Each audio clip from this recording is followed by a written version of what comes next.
Hello, and welcome to Paul's Thorn, a podcast that explores disability in the Bible, its stories, meanings, and impact on faith, with the goal of examining how Scripture portrays disability, challenge common interpretations, and offer fresh theological insights.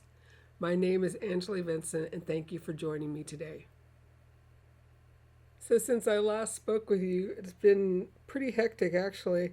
I didn't realize so many events are planned for the May time frame.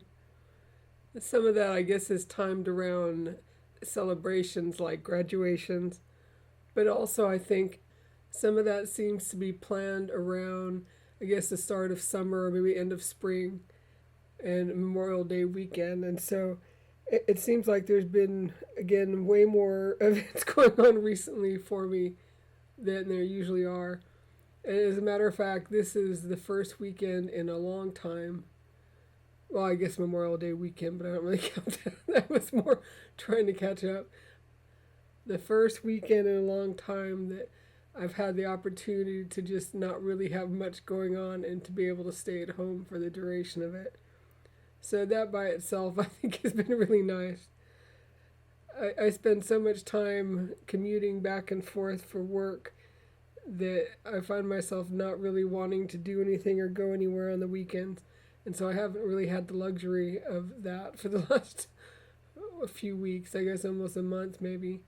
So this is my putter at home on the weekend. So that's been actually pretty relaxing.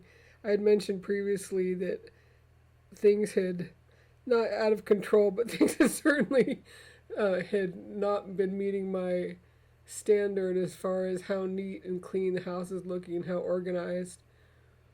For example, I've been keeping up with the laundry this whole time, but rather than put everything away in its place, I had this bad habit of kind of piling it on a chair in the bedroom sometimes and then just using the clothes from the chair during the week.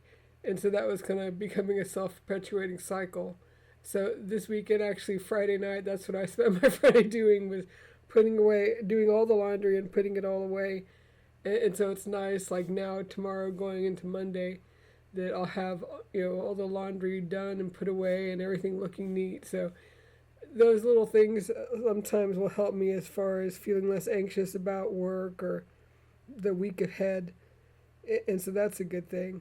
I also spent a lot of time this weekend weed pulling. So it's amazing here.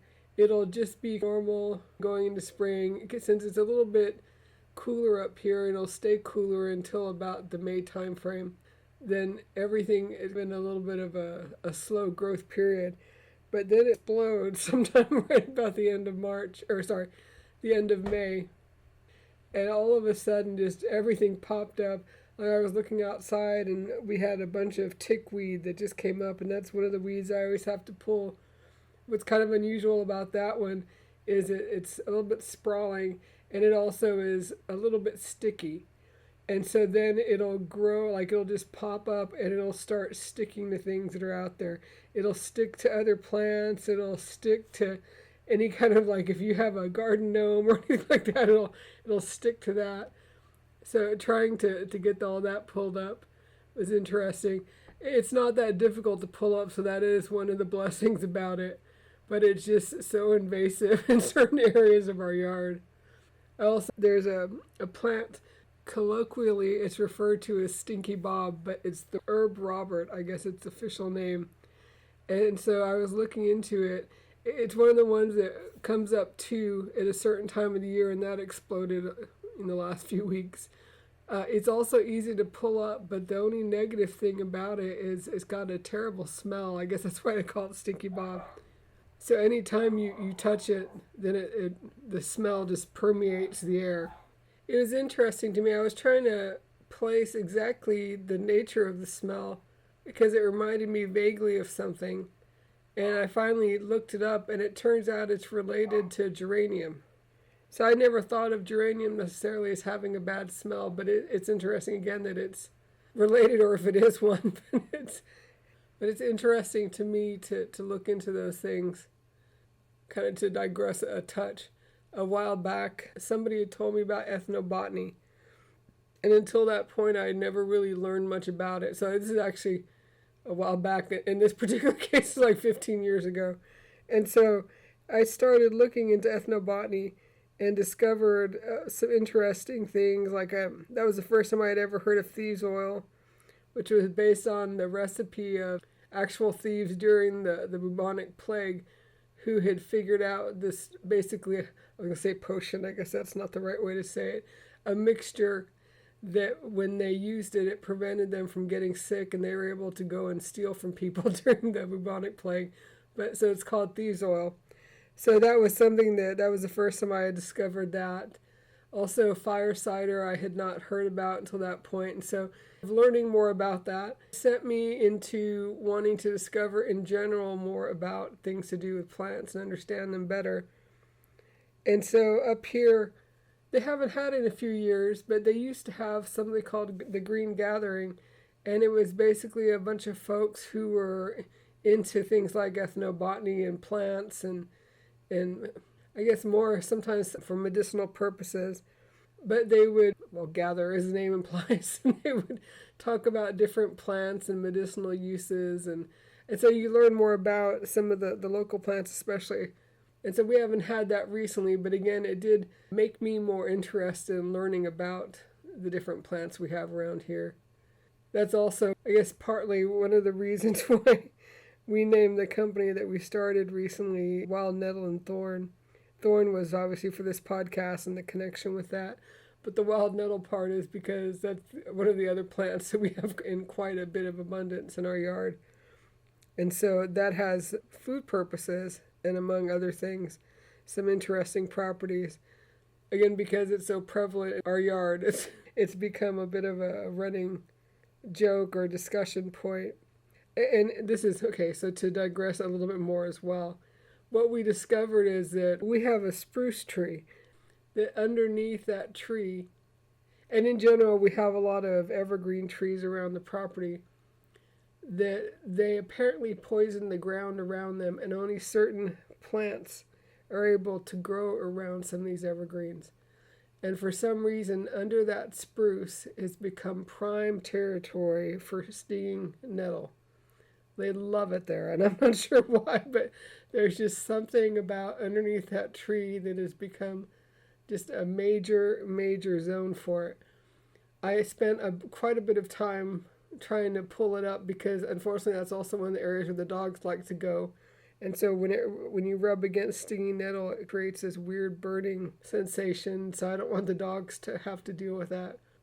But again, I spent a lot of time out there trying to tame it. I haven't done that this year. That was one of the things that I was planning to do. But I think I may avoid that this year, seeing as how it's gotten pretty tall. And the taller it gets, the harder it gets to get in there without getting stung. So this year I may just have my husband weed whack the whole thing rather than try to pull it up by hand. But regardless, every year I go in there and try to pull it up by hand, and it doesn't really seem to help. It has an extensive root system. So again, no matter what I do, it seems to be, again, like pushing that rock up the hill, we get the stinging nettle back. So anyway, that was a very long digression into the fact that there's been a lot of yard work going on recently around the property.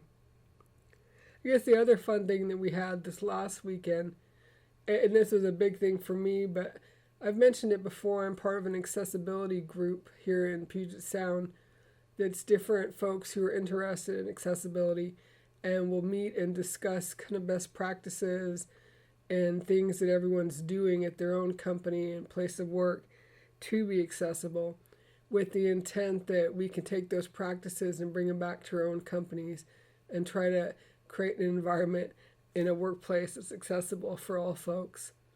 And so this last weekend, well, as part of that, different companies and organizations will sponsor these quarterly events where you can go to that particular location, that company, and they'll kind of give a little bit of showcase of what they're specifically doing. And so this last weekend, it was very interesting. It was actually the Gorge, which is in eastern Washington, about 3-4 hour drive from our house. That's a concert venue. And so they invited the group to go over there to experience a concert, which is the first concert I'd been to in a long time, which is the Brandy Carlisle concert, just so I can share that part of it. It was actually pretty interesting. It wasn't just Brandy Carlisle. It ended up, I was just shocked.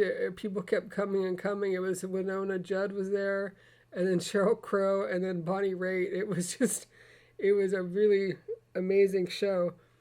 The intent was that we would go to the concert and kind of experience it, and then, as people, some of us had disabilities, not everyone does in the group, but some of us do, kind of share some of the things that could be improved so that they can try to make it a more accessible experience, but then also that, again, we could all take those learnings back to our own company.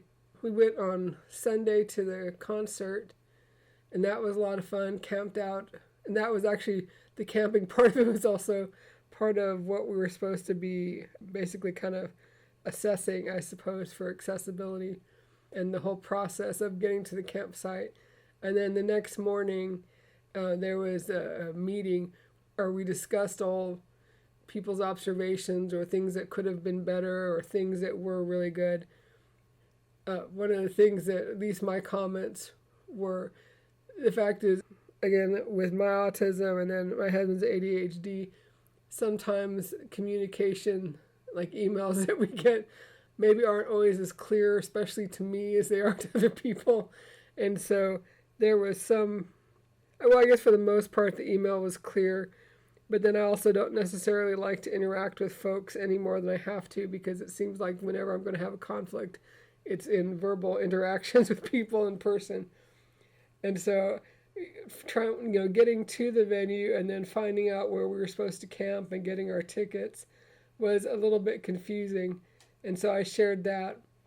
But what I also shared was that everyone that we interacted with, as far as the staff from the Gorge, they were all incredibly pleasant and supportive and helpful. So that made the whole thing, even though, again, it's a lot of commotion for an autistic person to go to that.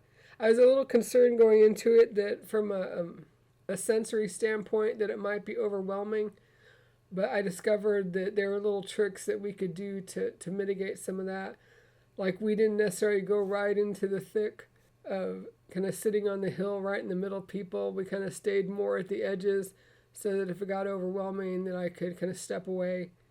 So that was nice. The campground, once at a certain time of night, it was quiet anyway, so that wasn't so much. And in the morning, it was fairly quiet, except I will say some lawn maintenance folks came over before it was quiet hours are over and started to weed whip, so that was a little bit loud and overwhelming, but I couldn't figure out if that was genuinely someone doing their job or if it was a little soft hint that it was time for people to get up and leave. So anyway, so that that was the only kind of negative as far as sensory in the morning, but the whole experience was a lot of fun.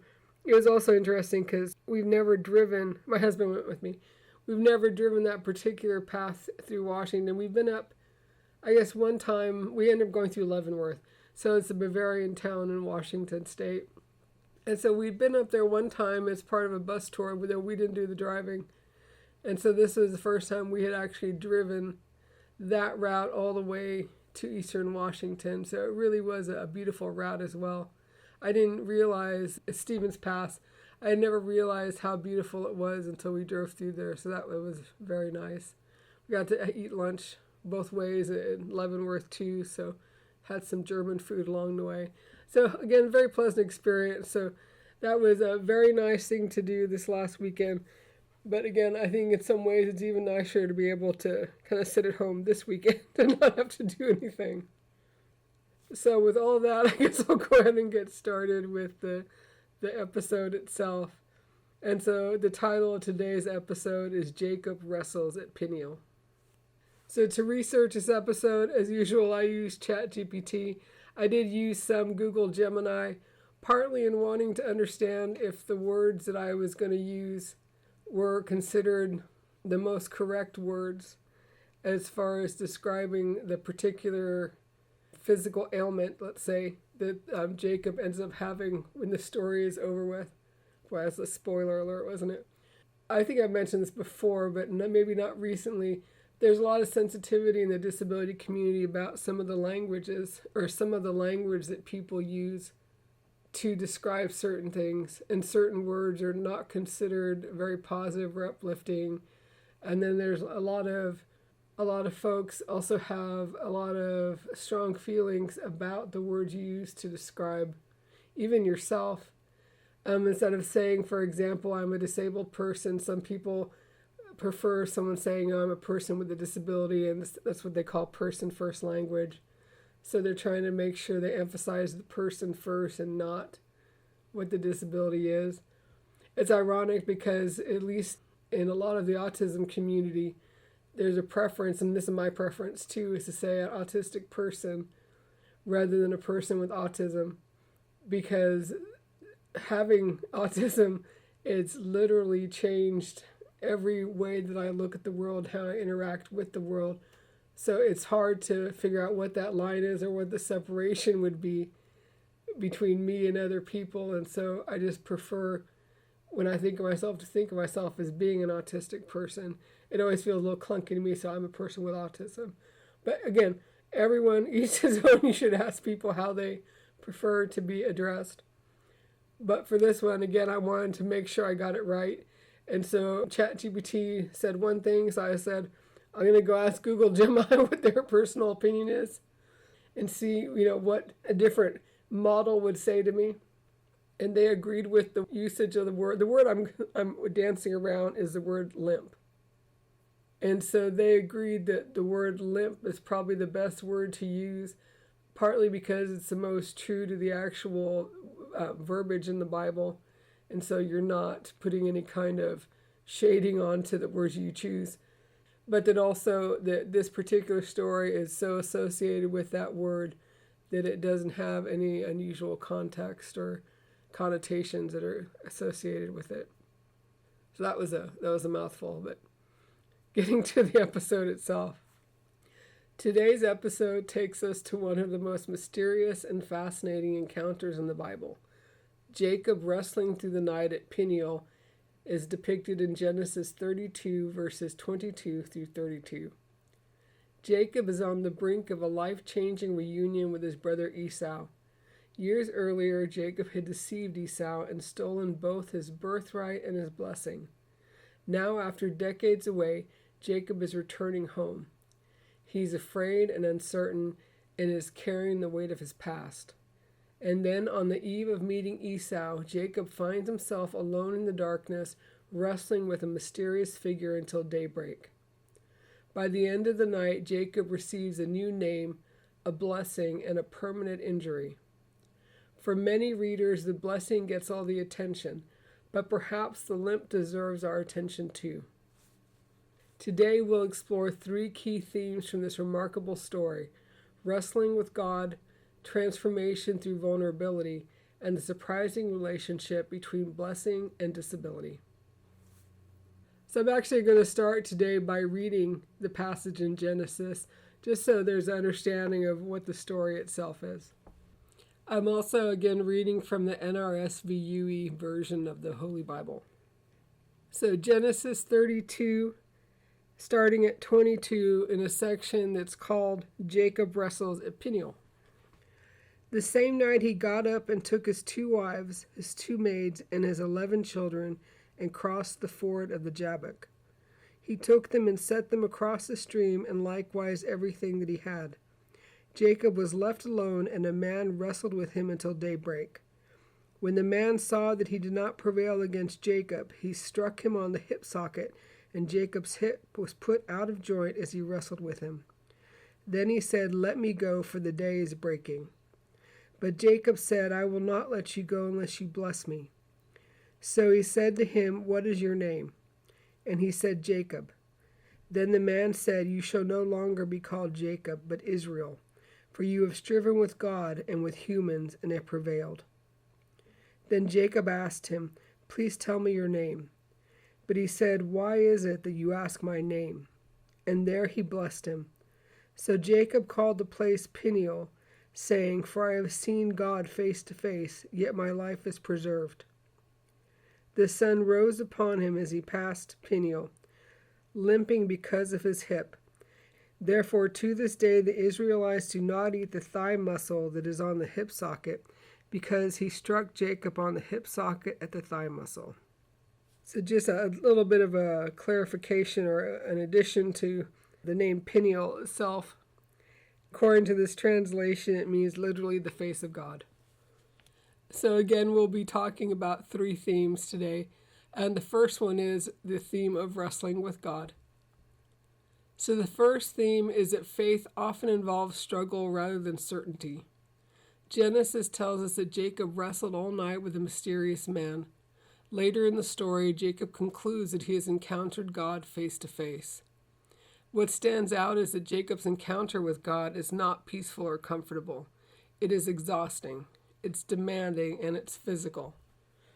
Many of us imagine faith as a place where questions disappear and doubts are resolved. Yet Jacob's experience suggests something different. Sometimes faith is a struggle.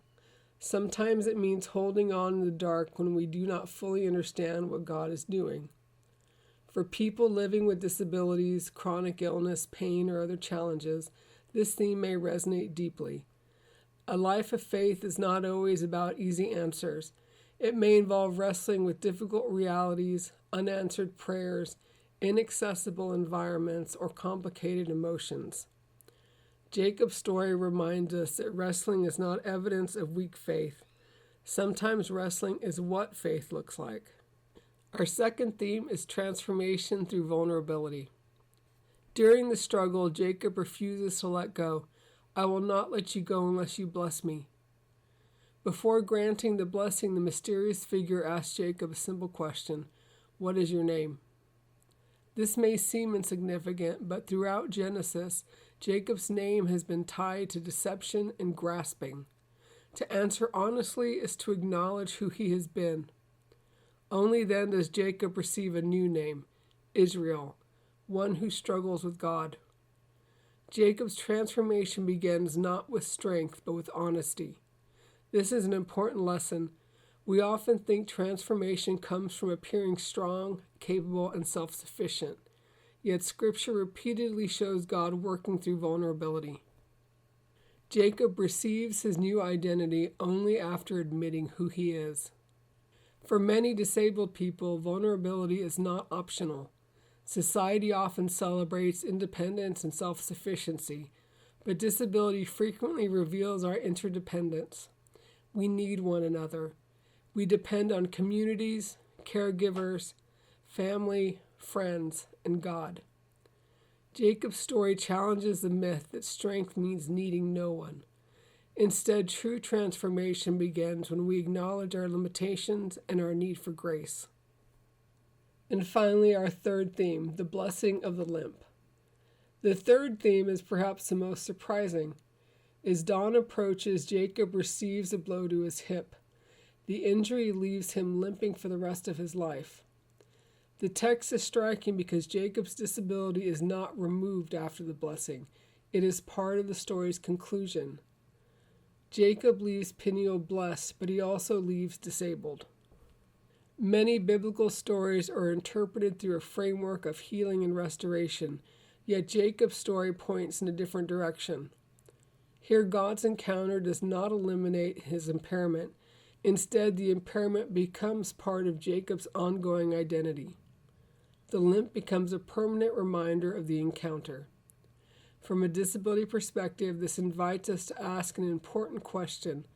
What if the value of a person is not determined by physical wholeness? Jacob is not less blessed because he limps. He is not less chosen because he limps. He is not less faithful because he limps. In fact, the limp becomes one of the visible signs of his relationship with God. This challenges assumptions that disability is always something to overcome, fix, or erase. Sometimes our scars, limitations, and embodied differences become part of the story through which God works. The goal of faith is not always perfect physical strength. Sometimes it is faithful living in the body we have. So in conclusion, Jacob arrives at Peniel fearful and uncertain, but he leaves transformed. The transformation is not what we might expect. He receives a blessing, but also a limp. He receives a new name, but not an easier life. He encounters God, but carries the marks of that encounter in his body forever. Perhaps that is why this story continues to speak to us today. Many of us carry our own disabilities. Some are visible, others are hidden. They may be physical, emotional, psychological, or spiritual. Our culture often tells us that blessing looks like strength, independence, and perfection. But Jacob's story tells us differently. Sometimes blessing comes through struggle. Sometimes transformation comes through vulnerability. And sometimes the marks we carry are not signs of God's absence, but reminders of his presence. The God who met Jacob at Peniel is not only the God of victories and triumphs, he is also the God who meets people in the darkness, stays with them through the struggle, and blesses them even when they walk away limping. Thank you for joining me today for this exploration. It's always a blessing for me to produce these episodes, and I hope that it is one for you to listen to them as well. I'll return next month to talk about demonic attack. I know it's an idea that can be a little controversial, but one that I feel it is important to talk about, especially because it sometimes, and I will say, I think now for me currently, I have felt like I've experienced it. So until next time, remember, God's blessings are not reserved for the strong and unscarred. Sometimes the deepest signs of grace are the limps that remind us we have wrestled, endured, and have been transformed. Goodbye for now. Paul's Thorn Podcast, Episode 20, by Angela Vincent, copyright 2026, all rights reserved.